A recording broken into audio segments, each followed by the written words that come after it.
안녕하세요. 여러분의 삶이 눈부시게 빛나길 바라는 루나 펄스입니다. 오늘 소개해 드릴 책은 하버드대 행복학 명강의 마음의 속도를 늦춰라입니다. 지은이는 장샤오홍, 옮긴 사람은 최인혜, 펴낸 곳은 다연 출판사입니다.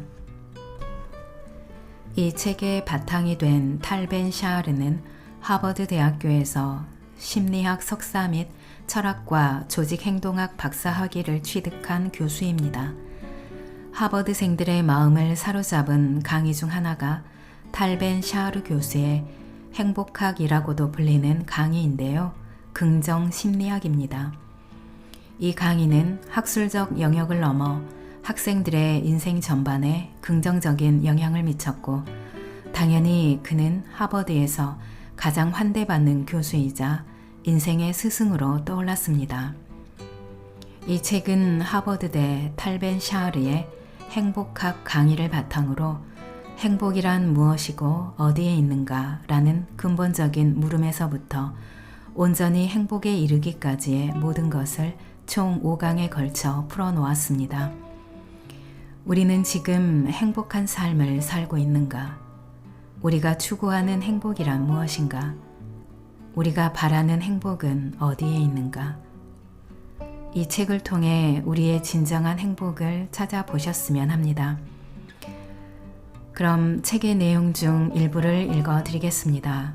오늘도 책과 함께 편안하고 따스한 시간 되시기 바랍니다.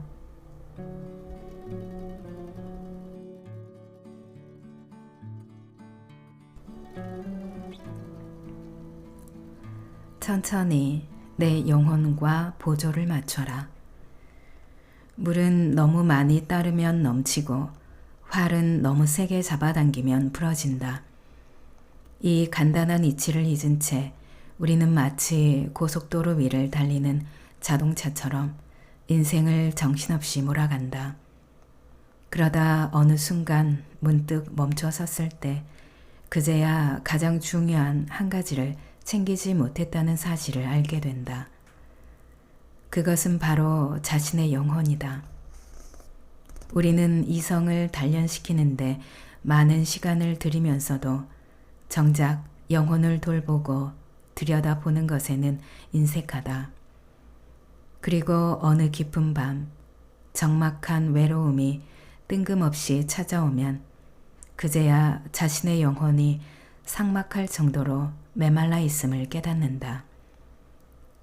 자기 자신을 돌아볼 새도 없이 바쁘게 살아가는 동안 우리의 영혼은 점점 무뎌진다. 이를 막으려면 때로는 일부러 삶의 보조를 늦추고 영혼이 따라올 때까지 기다릴 필요가 있다. 느린 것이 아름답다의 저자 칼 오너리는 슬로우 라이프란 게으른 것과 다르며 단지 속도를 늦추는 것이라고 말했다. 또한 이를 통해 삶의 진정한 균형을 회복할 수 있다고 강조했다.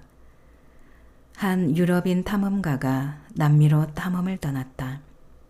탐험 도중 그는 험난한 열대우림을 통과하기 위해 인디언 2명을 짐꾼 가이드로 고용했다.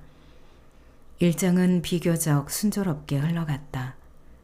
그런데 나흘째 되던 날 조금만 더 가면 열대우림을 벗어날 수 있는 상황에서 갑자기 인디언들이 모두 걸음을 멈추다니 더 이상 움직이기를 거부했다. 탐험가는 그들이 돈을 더 받기 위해 수를 쓰는 것이라고 생각했다. 그는 불쾌했지만 어쩔 수 없이 돈을 더 줄 테니 어서 가자고 말했다. 그러나 인디언들은 듣는 둥 마는 둥 그저 한자리에 꼼짝하지 않고 서 있기만 했다. 답답해진 탐험가가 따지듯 물었다. 대체 왜 안 가는 거요? 인디언들이 입을 모아 대답했다. 기다리는 중입니다. 기다리다니 누굴 말이요? 영혼이요. 여기까지 너무 빠르게 걸어오느라 우리의 영혼이 뒤처지고 말았습니다. 영혼이 우리를 따라잡을 때까지 적어도 하루는 기다려야 합니다. 3일 동안 열심히 걷던 인디언들이 걸음을 멈춘 이유는 자신들의 영혼을 기다리기 위함이었다. 우리도 자신에게 물어보자. 정신없이 돌아가는 사회의 톱니바퀴에 끼어 온갖 스트레스를 감내하며 돈과 명예, 지위를 향해 앞만 보고 달려오는 동안 우리의 영혼 역시 저 멀리 뒤처진 것은 아닐까. 생계를 위해 발바닥에 땀이 나도록 뛰어다닐 때 한 푼이라도 더 벌기 위해 사무실에서 밤을 지새울 때 혹은 자신의 명예를 위해 고군분투할 때 어쩌면 우리는 아주 소중한 무언가를 잃어버리고 있는지도 모른다. 어쩌면 영원히 따라오지 못할 만큼 빠른 걸음으로 의미 없는 맹목적 경주를 벌이고 있는지도 모른다. 한 남자가 정신과 상담을 받기로 결정했다. 회사에서 고위직 임원으로 일하면서 오랫동안 스트레스에 시달리다 한계가 왔기 때문이다. 의사는 그에게 3개의 약봉투를 건네주었다. 내일 아침 일찍 조용하고 한적한 해변으로 가십시오. 그리고 오전 9시, 정오, 오후 3시에 맞춰 이 약봉지를 하나씩 열어보시기 바랍니다. 다음 날 한적한 해변으로 간 남자는 9시 정각이 되자마자 첫 번째 봉투를 열었다. 그 안에는 이런 쪽지가 들어있었다. 휴대전화를 비롯한 모든 통신기기의 전원을 끄고 조용히 귀 기울여 보시오. 남자는 휴대전화를 끄고 눈을 감은 뒤 가만히 귀를 기울였다. 그러자 자신을 둘러싸고 있는 세상의 소리가 차츰 들려오기 시작했다. 파도가 밀려와 모래사장 위에 부서지는 소리, 멀리서 갈매기가 우는 소리, 시원한 바람소리 등 듣고 있기만 해도 마음이 편안해지는 아름다운 소리들이었다. 12시 정각, 남자는 2번째 봉투를 열었다. 역시 쪽지가 나왔다. 가장 행복했던 때를 떠올려 보시오. 남자가 제일 먼저 떠올린 것은 어린 시절이었다. 배꼽 친구들과 해가 저물 때까지 신나게 놀던 기억이 그를 웃음짓게 했다. 다음으로는 사랑하는 여인과 산책하던 때가 떠올랐다. 이미 오래전에 잊힌 줄 알았던 수많은 기억과 추억이 바로 어제 일처럼 생생하게 살아났다. 이 행복한 기억들을 어떻게 까맣게 잊고 살았는지 이상할 정도였다. 오후 3시가 되었다. 남자는 마지막 봉투를 열었다. 자신이 왜 마음이 상했는지, 어떤 동기가 있었는지, 무엇 때문에 늘 바빴는지, 대체 무엇을 위해 살아가고 있는지 생각해 보시오. 남자의 뇌리에 며칠 전에 있었던 일이 떠올랐다. 동료와 함께 작업하는 프로젝트가 있는데 상사가 회의 시간에 동료만 칭찬하고 그에 대해서는 아무런 언급도 하지 않아서 꽤 오랫동안 마음이 불편했던 것이다. 그런가 하면 지난달에 갔던 동창회에서는 동기들이 자신보다 훨씬 비싸고 좋은 차를 몰고 와서 며칠 동안 우울하기도 했다. 하지만 조용한 해변에 홀로 앉아 곰곰이 생각하다 보니 그 모든 것이 하찮고 부질없게 느껴졌다. 과연 상사의 칭찬 한마디나 좋은 차를 타는 것이 인생에서 궁극적으로 중요한 일일까? 남자는 문득 머리가 맑아지는 것을 느꼈다. 어쩌면 자신이 그토록 힘들고 피곤할 수밖에 없었던 이유는 결국 자신의 영혼을 충분히 돌보지 않았기 때문일지도 모른다. 사람은 누구나 죽기 전에 무언가를 이루고 싶어 한다. 그래서 인생의 매 순간을 투쟁하듯 살아간다. 처음에는 생존을 위해, 다음에는 좀 더 나은 생활을 위해, 그 다음은 권력과 명성을 위해 끊임없이 자신의 수준을 높여간다. 그러다 세월이 흐르고 나이가 들면 그때부터는 늙는 것에 대한 공포에 휩싸여 하루하루를 불안하게 보낸다. 위 이야기 속 주인공처럼 스스로 엘리트라는 함정에 빠져 자신의 영혼을 돌아볼 생각조차 못한 채 인생을 흘려보내는 것이다. 가끔은 삶의 모든 것을 심각하지 않게 좀 더 가볍게 대할 필요가 있다. 걸음을 늦추고 자신을 올가매고 있는 욕심의 굴레를 벗어던져라. 그런 뒤 영혼이 나 자신을 따라올 수 있도록 차분히 기다리자. 진정한 행복의 정수, 나눔. 환경운동가이자 해양생물학자인 레이첼 카스는 나눔에 대해 이렇게 말했다.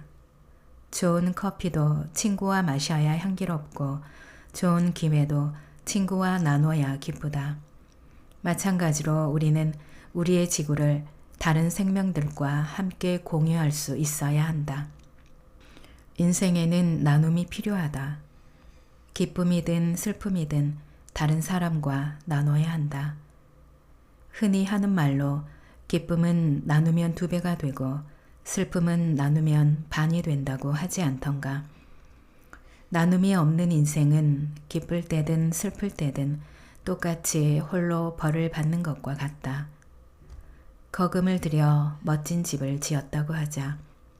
그런데 만약 창문이 한 개도 없다면 어떨까?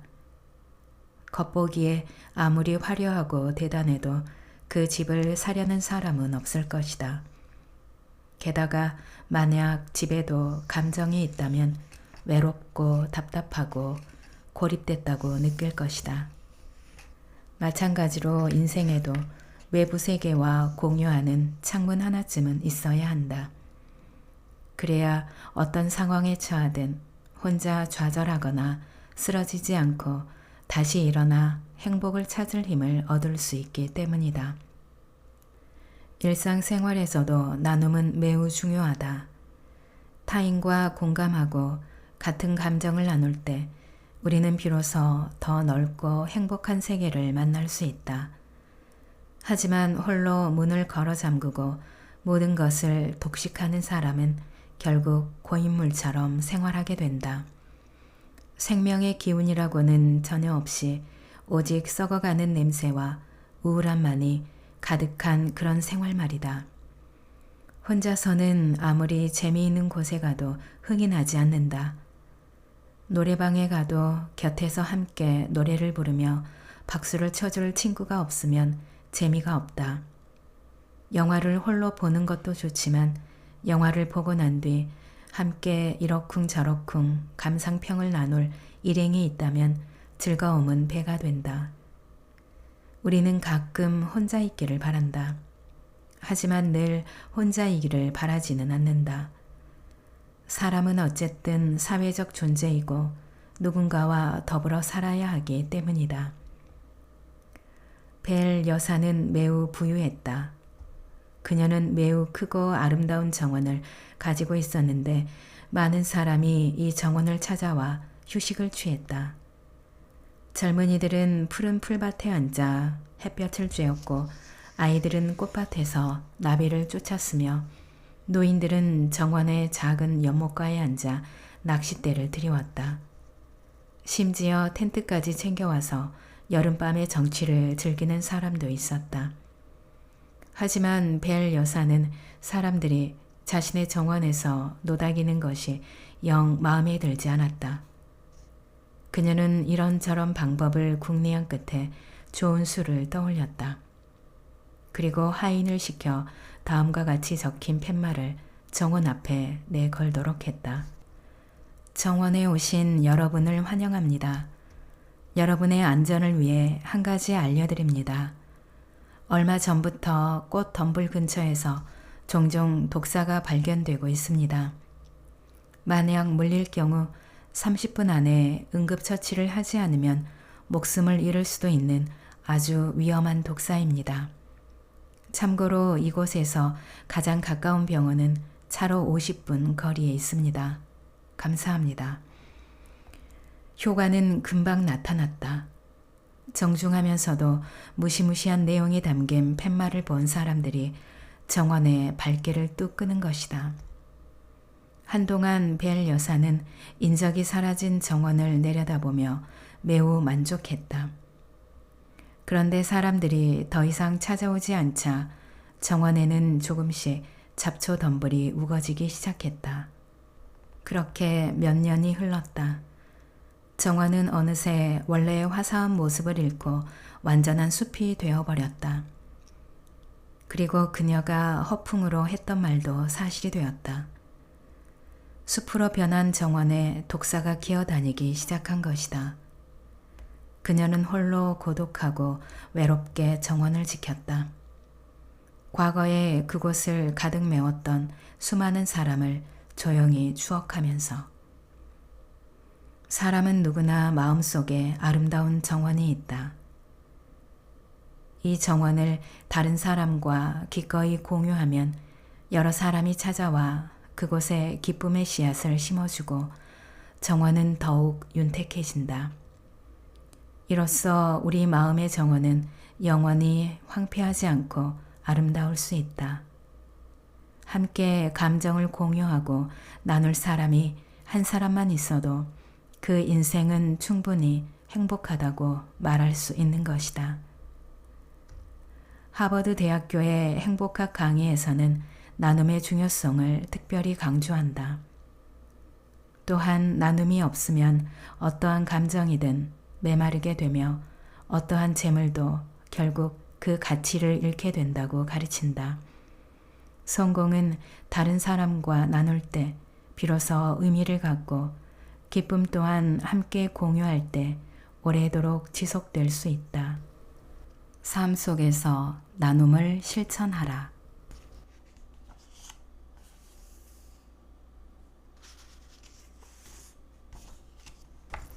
감사하면 복이 온다. 행복은 감사하는 마음을 갖는 것이다. 그리고 건강, 진심을 다할 수 있는 일, 자신을 깊이 사랑하는 배우자를 갖는 것이다.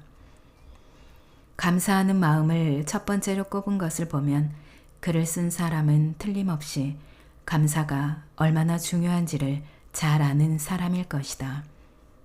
그렇다. 감사할 줄 아는 사람은 삶이 자기 뜻대로 흘러가지 않을 때도 초연함과 미소를 잃지 않고 여전히 행복을 누린다. 반대로 감사할 줄 모르는 사람은 모든 것이 순조롭게 흘러가고 눈앞에 탄탄대로가 펼쳐져 있어도 만족하고 감사하기는커녕 이를 당연시하며 오히려 불만스러운 부분을 억지로 찾아낸다. 그러니 당연히 행복과도 거리가 멀다. 물 한 방울의 은혜도 솟구치는 샘물로 갚아라 라는 속담이 있다. 그러려면 먼저 감사할 줄 알아야 한다. 감사는 교양이자 미덕이며 지혜이다. 감사할 줄 아는 사람은 삶의 모든 부분에 감사한다. 날이 쨍하니 맑으면 나들이 가기 좋은 날씨라고 감사하고 흐리고 비가 오면 농작물이 잘 자라겠다며 감사한다. 그러나 감사할 줄 모르는 사람은 날이 맑든 흐리든 매사가 불만스럽고 기분 나쁘다. 아이는 어머니와 크게 싸우고 무조건 집을 뛰쳐나왔다. 하염없이 눈물을 흘리며 정처 없이 걷다 보니 어느새 날이 어두워졌다. 마음이 조금 가라앉은 아이는 그제야 배고픔을 느꼈다. 마침 눈앞에 국수를 파는 간이 식당이 있었지만 주머니에는 동전 한 푼 없었다. 아이는 또 한 번 어머니에게 화가 났다. 그때 간이 식당의 여주인이 아이가 머뭇거리는 모습을 보고 물었다. 얘야, 국수가 먹고 싶니? 그렇긴 한데 돈이 없어요. 여주인이 웃으며 말했다. 괜찮아. 내가 사는 것으로 하자꾸나. 곧 아이 앞에 뜨거운 김이 피어오르는 국수 한 그릇이 놓였다. 아이는 국수를 먹으면서 저도 모르게 눈물을 흘렸다. 깜짝 놀란 여주인이 이유를 묻자 아이는 울먹이며 말했다. 정말 감사해서 그래요. 아주머니는 저를 처음 보셨는데도 이렇게 잘해주시는데 우리 엄마는 왜 맨날 저를 혼내기만 할까요? 오늘도 엄마랑 대판 싸우고 나왔는데 저를 찾지도 않잖아요. 정말 매정해요. 여주인이 진심 어린 말투로 타일렀다.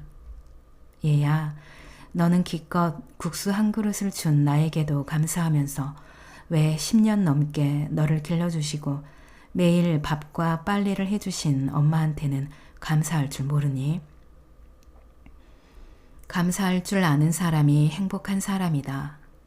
어째서 우리는 낯선 사람이 잠시 베푼 친절에는 고마워하면서 낳고 수십 년 동안 길러주신 부모의 은혜에 감사할 줄 모르는 것일까? 어쩌면 모든 것을 너무 당연하게 생각하고 있는 것 아닐까? 살면서 우리가 가장 감사하고 고마워해야 할 대상은 다름 아닌 가족이다. 바로 내 옆에 있는 부모님, 배우자, 자녀에게 감사한 마음을 가져야 한다.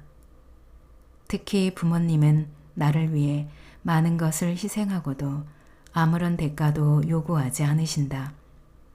그런데 어찌 감사하지 않을 수 있단 말인가? 한 수도자가 자신의 스승에게 물었다. 지금 우리 시대의 가장 큰 문제는 무엇이라고 생각하십니까? 전쟁입니까? 그렇지 않다. 그러면 재난입니까? 그것도 아니다. 그럼 대체 무엇이 문제입니까? 감사할 줄 모르는 것이다. 어느 기자가 가난한 산골 마을을 취재하러 나섰다. 마을에 도착한 그는 산그늘에 자리한 아주 낡은 초가집 앞에 걸음을 멈췄다. 앞마당에 한 무리의 아이가 모여 앉아 숙제를 하는 모습이 눈에 띄었기 때문이다. 여기저기 해졌지만 깨끗하게 세탁된 옷을 입은 아이들은 몽당 연필을 쥐고 공책에 무언가를 열심히 쓰고 있었다. 호기심이 생긴 기자는 가까이 다가가 아이들이 무엇을 쓰고 있는지 슬쩍 보았다. 공책 맨 윗줄에는 삐뚤빼뚤한 필체로 감사 편지라는 글씨가 적혀 있었다. 기자가 무엇이냐고 묻자 아이들은 기쁜 얼굴로 자신들이 쓴 글을 보여주었다. 향기로운 꽃에 고맙습니다. 푸른 하늘에 고맙습니다. 크고 단 열매를 맺어준 사과나무에게 고맙습니다. 둘째 형에게 고맙습니다. 제게 산수를 가르쳐 줬거든요. 맛있는 만두를 만들어주신 엄마께 감사합니다. 기자는 깜짝 놀라면서도 깊은 감동을 느꼈다. 그는 해맑게 웃는 아이들의 얼굴을 보며 행복은 감사할 줄 아는 마음에서 비롯된다는 사실을 다시 한번 확인했다. 미국 미시간 대학교 연구센터는 수천 명을 대상으로 10여 년간 추적 조사를 진행했다. 그 결과 감사하는 마음을 가진 사람은 생활 만족도가 높고 평균 수명이 긴 것으로 나타났다. 반대로 감사의 마음이 없는 사람은 인간관계에서 많은 문제를 겪으며 비교적 고독하게 살았고 조기 사망률도 1.5배 이상 높았다. 감사는 삶의 질을 높인다. 길러주신 부모께 감사하고 스승의 가르침에 감사하며 배우자의 사랑과 친구의 우정에 감사하는 것은 우리의 삶을 한층 더 빛나게 한다. 사실 감사는 어려운 것이 아니다. 오늘 하루를 무사히 보낸 것도, 할 일이 있는 것도, 어디 한 군데 아픈 것 없이 건강한 것도, 함께할 가족과 친구가 있는 것도 모두 감사할 거리다. 감사하는 마음만 있다면 이 모든 것을 행복으로 누릴 수 있다. 또한 감사하는 마음을 가질 때 우리는 비로소 진실하게 살아가며 열정적으로 남을 돕고 순수하게 사랑을 받아들일 수 있다. 감사는 이 세상을 아름답게 만드는 마법의 주문이다. 감사가 습관이 되면 우리는 인생의 아름다움을 훨씬 많이 발견할 수 있으며 또한 그것을 당연하게 생각하지 않을 수 있다.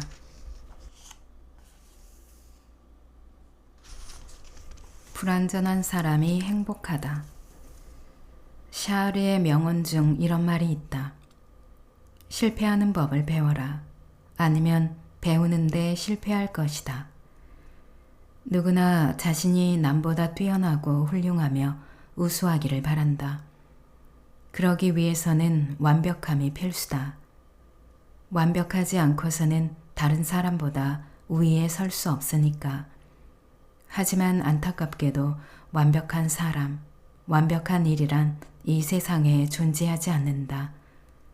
그렇기 때문에 완벽을 행복의 기준으로 삼으면 불행해질 수밖에 없다. 겉으로 완벽해 보이는 사람도 실제 삶을 깊이 들여다보면 여기저기 구멍투성이인 경우가 태반이다. 즉, 인간은 태생적으로 불완전하다는 말이다.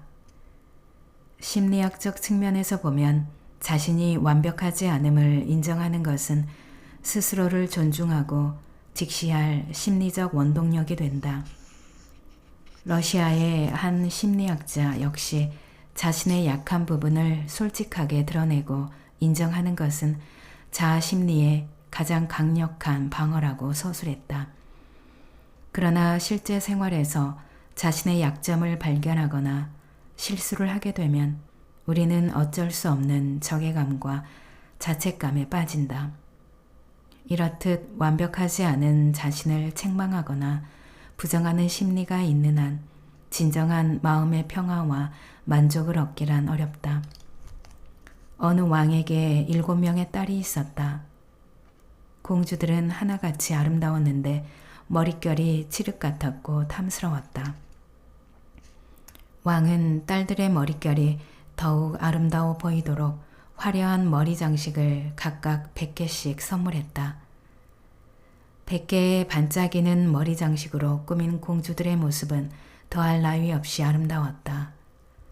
그러던 어느 날 아침 잠자리에서 일어나 단장하던 첫째 공주는 머리 장식 1개가 없어진 것을 알았다. 공주는 크게 상심했다. 1개가 모자란다는 것은 완벽하지 않다는 뜻 아닌가. 완벽하지 않으므로 더 이상 아름답지도 않았다. 첫째 공주는 고민 끝에 시종을 보내어 둘째 공주의 머리 장식 1개를 훔쳐오게 했다. 둘째 공주 역시 머리 장식이 사라진 것을 알아차리자마자 셋째 공주의 방에 몰래 들어가 1개를 가져왔다. 셋째 공주도 머리 장식이 모자라자 넷째 공주의 머리 장식 1개를 훔쳤다. 이런 일이 반복되자 결과적으로 머리 장식이 부족해진 사람은 막내 공주였다. 하지만 막내 공주는 99개의 불완전한 머리 장식을 보고 실망하기는커녕 오히려 기뻐하며 말했다. 99개라니 99는 영원함을 의미한다잖아. 나에게 뭔가 좋은 일이 생기려나 봐. 다음 날 이웃나라의 멋진 왕자가 머리 장식 1개를 들고 왕을 찾아와 말했다. 이것은 이 나라의 7 공주님 중 한 분의 머리 장식입니다. 부디 이 머리 장식의 주인과 결혼할 수 있도록 허락해 주십시오. 머리 장식이 1개 부족했던 막내 공주는 그 왕자와 결혼해서 행복하게 살았다. 사람들은 왜 부족한 것을 보면 어떻게든 채우려고 했을까? 머리 장식 100개가 다 있어야 완벽한 인생이고 1개가 모자라면 망친 인생인가? 어쩌면 1개가 모자란 덕에 더욱 좋은 일이 생길 수도 있지 않은가? 신은 우리의 인생에서 한쪽 문을 닫을 때 다른 쪽 창문을 열어둔다. 그런데 그 열린 창문을 보지 않고 굳게 닫힌 문만 바라보며 슬퍼한다면 고통 속에 뒹굴다 자신을 잃게 될지도 모른다. 칼릴 지브라는 말했다. 성공한 사람은 반드시 두 개의 마음을 갖고 있다. 하나는 사랑하는 마음이고 다른 하나는 받아들이는 마음이다. 자기 자신의 부족함마저 받아들이지 못한다면 다른 사람을 어떻게 받아들이겠는가? 또 세상이 주는 갖가지 시험과 어려움을 어떻게 수용하겠는가? 자기 자신조차 감싸지 못하면서 어떻게 이 세상을 사랑하고 진정한 행복과 아름다움을 찾아 누리겠는가? 자신의 불완전함을 용감하게 인정하고 솔직한 태도로 삶을 대할 때 우리는 존중과 인정의 박수갈채를 받고 내면에서 우러나는 진정한 기쁨까지 얻을 수 있다. 인생에는 빛과 그림자가 끊임없이 교차한다. 그림자는 없고 빛만 있다면 빛이 아름답다는 사실을 어찌 알겠는가? 완벽한 사람은 무언가를 간절히 바라고 추구하는 마음이나 마침내 그것을 얻었을 때의 환희를 평생 알 도리가 없다. 어쩌면 부족함이 있기에 비로소 완전함을 이루어갈 수 있는지도 모른다. 타인의 불완전함을 받아들일 때 그리고 계속되는 삶에 감사하는 마음을 가질 때 우리는 진정으로 완전해질 수 있다. 사랑하고 용서할 수 있는 용기를 가져라. 다른 이의 행복을 위해 자신의 마음을 기꺼이 베푸는 아량을 배워라. 자신을 둘러싼 모든 사랑을 소중히 여기고 감사하라. 그러면 언제까지나 행복한 사람으로 살 수 있을 것이다.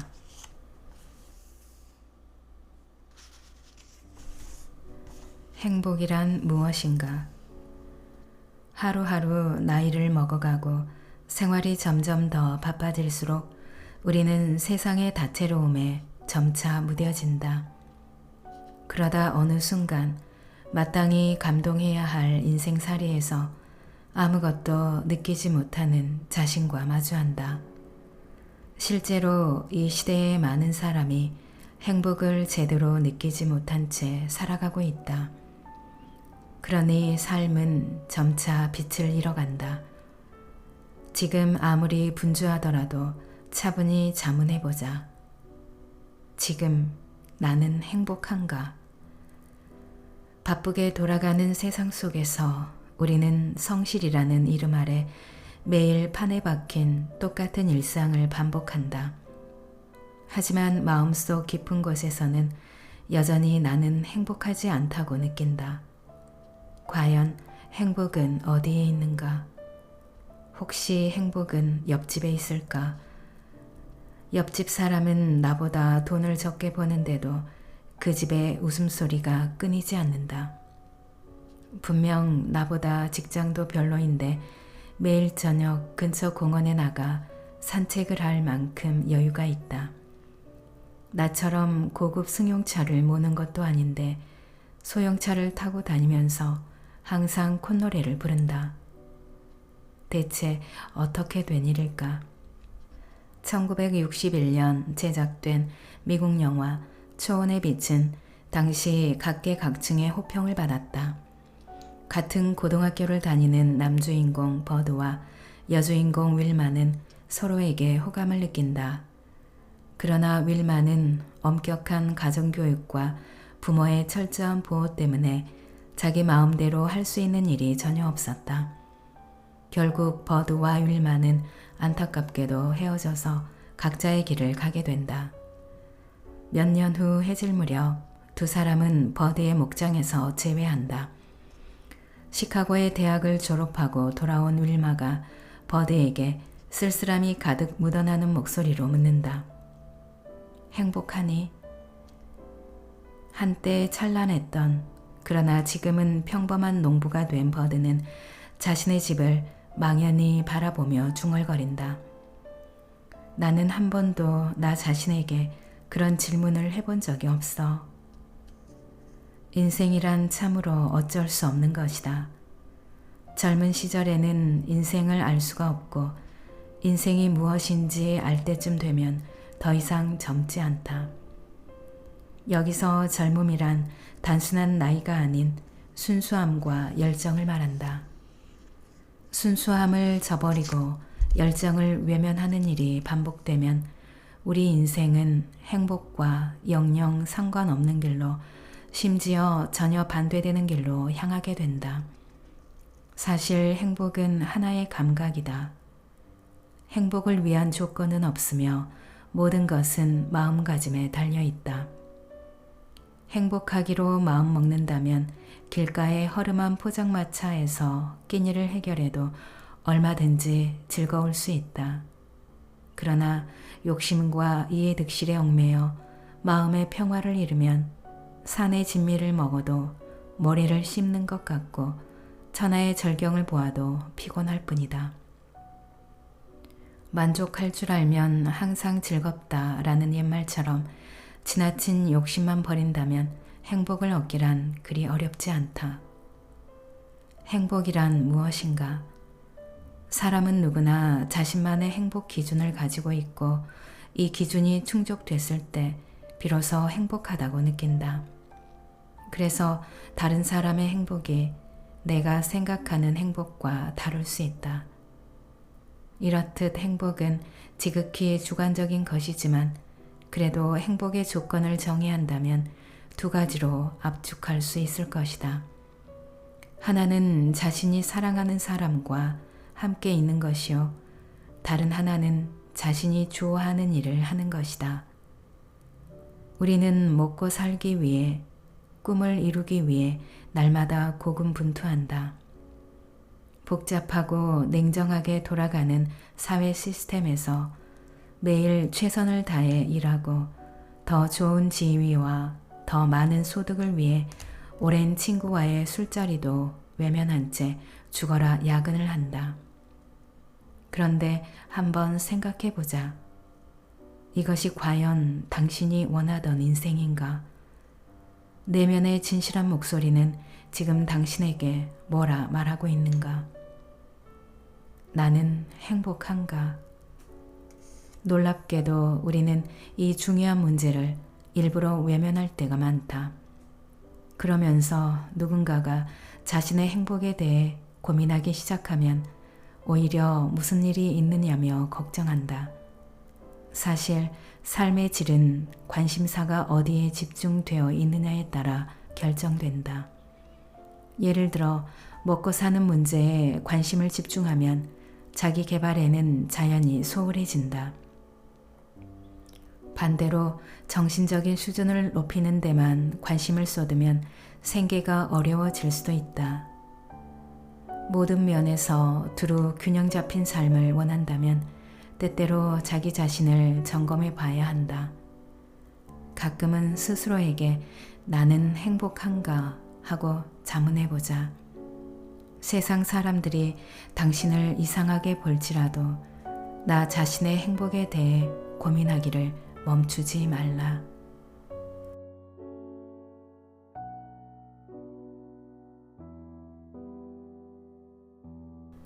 낭독은 여기까지입니다. 여러분의 구독과 좋아요, 댓글은 저에게 큰 힘이 되는 거 아시죠? 오늘도 끝까지 들어주셔서 감사합니다.